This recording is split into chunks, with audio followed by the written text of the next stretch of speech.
Joe, we want to dedicate him today an honorable discharge.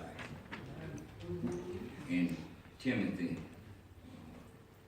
4th chapter said this, for I am now ready to be offered, and the time of my departure is at hand.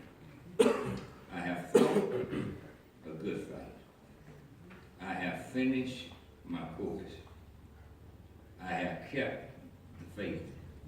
Verse 8 says, henceforth there is laid up for me a crown of righteousness, which the Lord, the righteous judge, shall give me at that day, and not to me only, but to all them that love his appearance.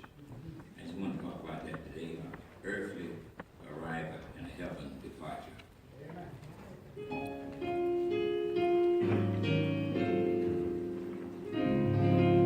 Why should I feel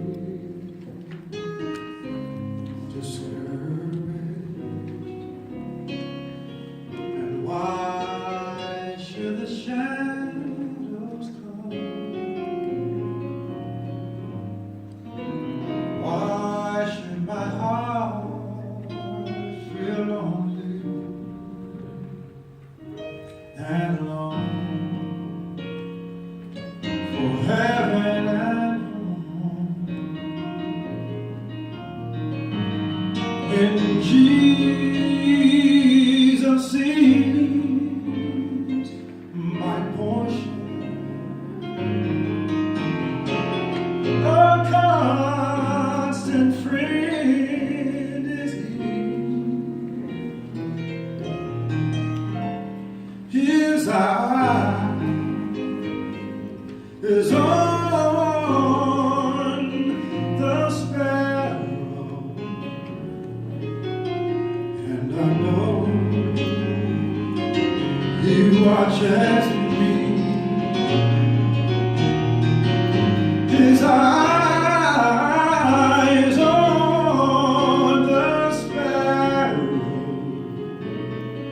and I know he watches me. I sing because I'm happy, and I sing because I am free. His eyes on the sparrow, and I know he watches over me. Oh, I sing because I'm happy. Oh, and I sing because I am free. His eye is on the sparrow, and I know he watches me. Oh, yes, he does. I know he watches me. Oh, and I know he watches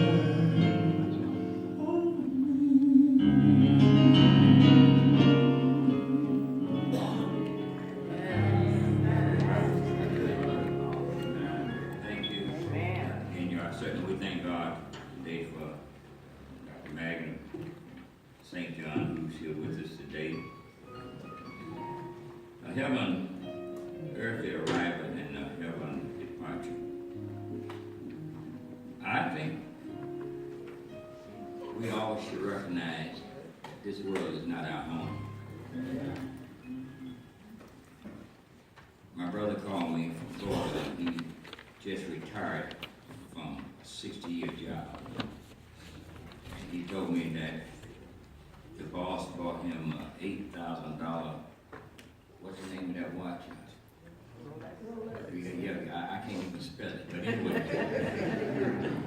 said to him, it doesn't matter how much he paid for that watch.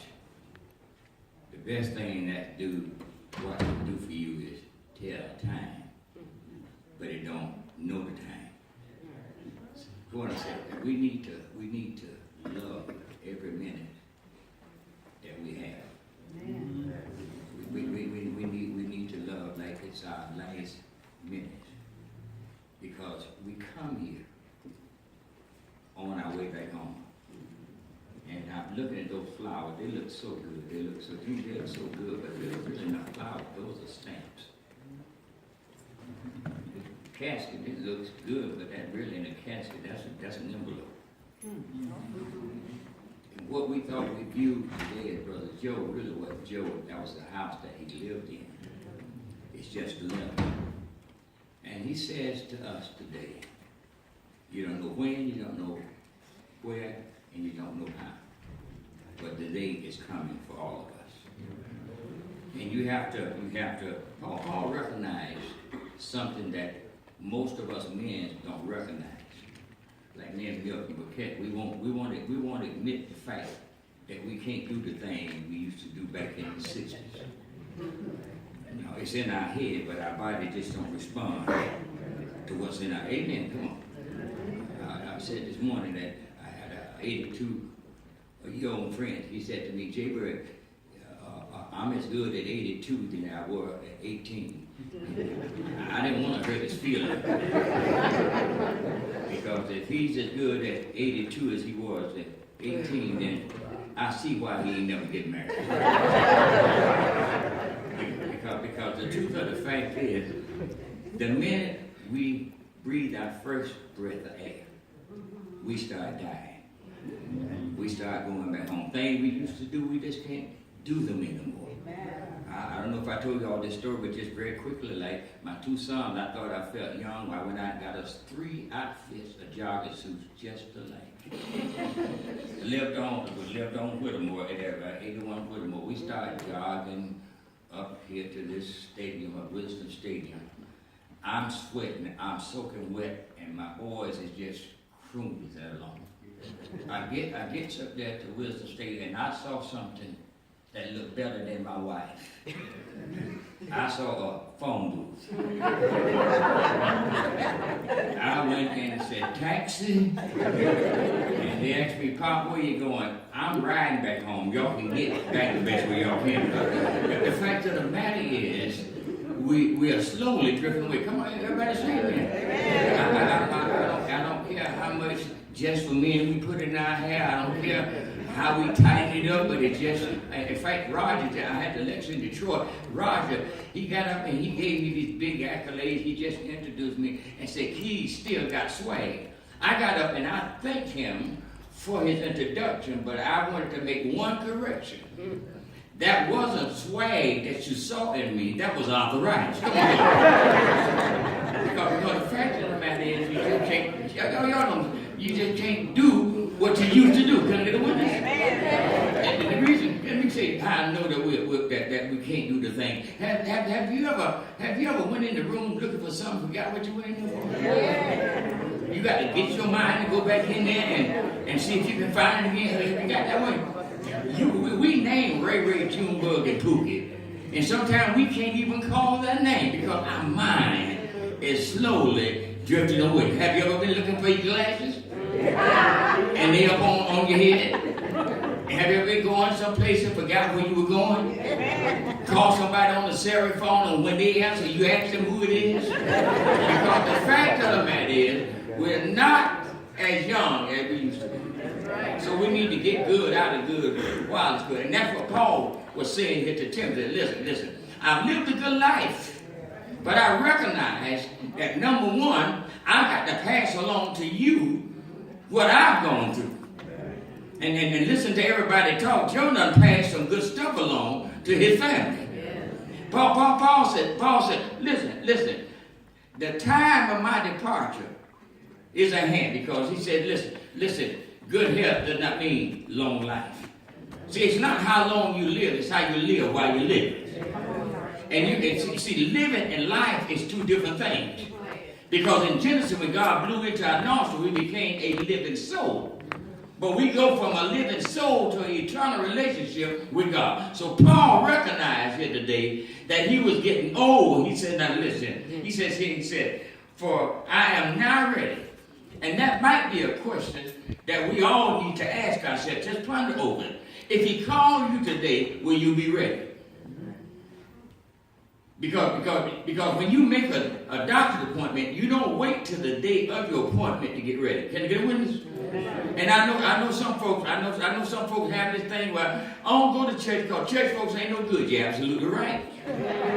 But we're in a place to get good. Can I get a witness? And it's not my location, but it's my relationship with God. So if he called you today, Paul said, I am not ready to be offered, and the time of my departure is at hand. Otherwise, there's an appointment that's made for all of us, not by us. Because there's an appointment, and I figure if God gives us choice, then if he gave us choice, then why can't I choose when I'm going to die? But there are some choices that God makes for us for our benefits that we don't have no say in it. But he said, I'm not ready, and the time of my departure is at hand. Now listen, here's the thing you got to get. If I'm departing someplace, I must be going someplace. I wouldn't go down to the airport and the plane ain't flying. I wouldn't go down to the bus station and get a ticket if I didn't have a destination. Paul said, listen, I'm ready to be offered. And the time of my departure is at hand. Now, last time, look what he said. He said, I have fought a good fight. Now, I got to say this right quick. If you're from down south, you know about fighting. You got to fight the elements. If a mule sat on my lap, I wouldn't tell him to get up. Because I was in the cotton field. You can't buy me a 100% cotton shirt. I won't wear it. Come on. Because I've been fighting all my life. And what happened to Joe in May of 1944, his fight began.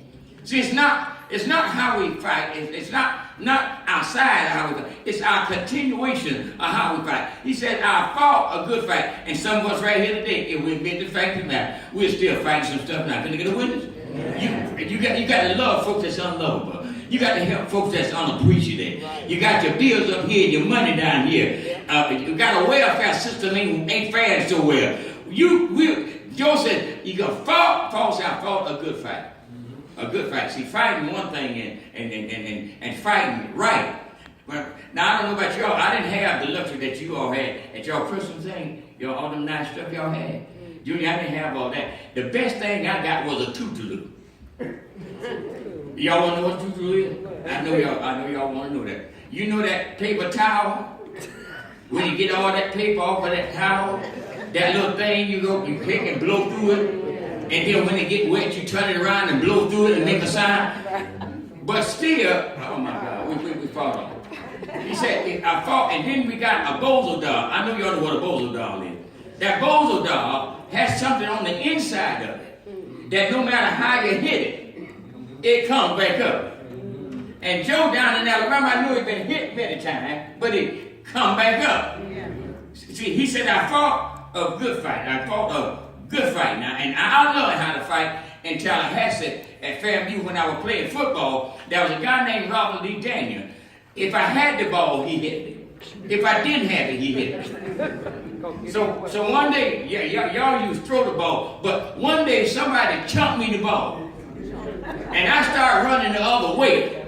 The coach said, no, Keith, come back. You going the wrong way? No, I ain't. Come on. Sometimes you have to just get, praise God. But he said, I fought a good fight. He said, I'll finish my course. We all have a start and a finish in our lives. And what I want to do today for Joe, he said, I finished my course. Now, see, some folk come in life, they live 18 years. Some come and they live less than that. I buried 3 of my brothers and 2 of my sisters, my dad and my mom, and they live quite a long time. But sometimes our play on planet Earth is sometimes it's long and sometimes it's not. Get what I'm talking about? In Easter down south, we used to have a play at the church, an Easter play. And they wouldn't do nothing but make sure, because I was bad. I was bad. I was tore from the floor. I was bad. And they tried to make me say a poem. And no, I wasn't poetic. I just determined not to do that poem. So she took me outside and hit me. I ain't gonna tell you what I did till later on down in life. But so I got up and she said, now we're gonna be favored with a poem by J. Bird Keys. So I got up, my man ears and I found it, I says, ain't tell you why you treat me so mean. You the meanest ain't I ever seen. Thank you very much. So whatever role you gotta play, you need to play it good. Don't ever try to beat nobody else. Just be who you are. Can I get a witness? He said, so what I want to do for a close, I want to, in the military, somebody been in the military, there's an honorable discharge. And then there is a other than honorable discharge. And then there is a dishonorable discharge. Is there any military people here? Now, and what happened is, based on Joe's record, and he received an honorable discharge because he was only able to get an honorable discharge because he did what was required of him. That's all. He said, I didn't do it because I lacked it. I did it because that was my duty. I did it not because I lacked my commanding officer, but I did it because I enlisted in the army, and I told the army, once the army said, you ain't no more your mama's, you're mine now. And these are the rules. He says, I'm going to get an honorable discharge. But now the honorable discharge doesn't come. The honorable discharge comes with benefits. All type of benefits. Are y'all following me? Then they have that. Not other than honorable. That's one that's somewhere in his life you make some mistakes. Otherwise you went AWOL, you came in late, you missed reveille. That means that it's other than honorable. Otherwise you did something that didn't please the military. But according to Joe's memo here, he must have pleased every walk. Oh my God. I know it's not Sunday morning. Every walk of his life, because they wouldn't come here, do a flag, and give all of this stuff if Joe had not qualified for it. Then there's one they call a dishonorable discharge. And the way you get this is that the lieutenant has to make the recommendation and send it to the CO. And the CO have to take and look over it before he grants that honorable discharge. Okay, look where I'm going. Jesus is our lieutenant. Come on. And he watches our life. Praise God. And what he did, Jesus took Joe's life and took it before the CO, which is God himself. So when death got there trying to get Joe, all death got was an empty envelope because goodness, grace, and mercy had took the spirit out and took it back to God. So I want to personally and gladly present Joe today with the honorable discharge. He lived a life as a father, as a grandfather. He outran Burkett 7 times, but he won't forget it. He loved his GTO. Can I get a witness? Amen. He gloried into what he loved, but he didn't let no love for things come between his family. So I say today to you that he fought a good fight. And then he said, that laid up for me a crown of righteousness. Let me close with this. One thing I need to let all of us know today. There ain't no head measuring department on the other side. So if his crown is waiting for him, that means his head has got to be measured down here. That make any kind of sense? So as I see Joe now going to the airport, I got to ask you, Joe, who take you to the airport? He said, I don't need nobody. Where's your luggage? He said, I don't need no luggage. Well, Joe, when you went through the machine, did it go off? He said, no, all they saw in me was good love, good music. Right. I said, it didn't. He said, it didn't go off, Keith. I said, well, okay, fine. Joe, what airline are you going to take? He says, I said, you gonna take American Airlines? He said, no. Northern Airlines? No. Spirit Airlines? No. You mean those are the name brand airlines? He says, I didn't take none of those airlines because they be up and down. And I've had my ups and downs. Come on. All right. Well, he said, listen, is anybody going to be there to see you up? He said, yeah. And so when you got, I said, well, who airline? He said, it's called Spirit Mobile. Well, who's the pilot? I've heard some bad things about some pilots. You know, they be smoking marijuana and all that kind of stuff, you know. You need to tell me who your pilot. He said, listen, my pilot is named Jesus. I got a one-way ticket. Well, who's going to meet you when you're on the other side? He said, I ain't worried about it. As long as I get over the other side, I'm going to be satisfied, because no more sickness, no more heartaches and pain, no more willow springs, some more fall. That's all right. I'm going home to live with Jesus. God bless y'all. God bless you. If that had been Sunday morning, I would have preached a little longer, but y'all look like y'all want to go shopping. Father, we thank you so much for this time. We thank you for the life of Brother Joe. We pray tonight, Lord, that you would comfort all of that. You know how to comfort. Let this family know that when everybody's gone home and they're home by themselves, let them realize that you promised to never leave us nor forsake us. And thank you, Lord, that you have made provisions that we can see him again. And we can't bear a soul and a spirit. We only get it back to Mother Earth, where we was made from. Comfort this family right now in the mighty name of Jesus. Keep them close together. Hold them up under your wings.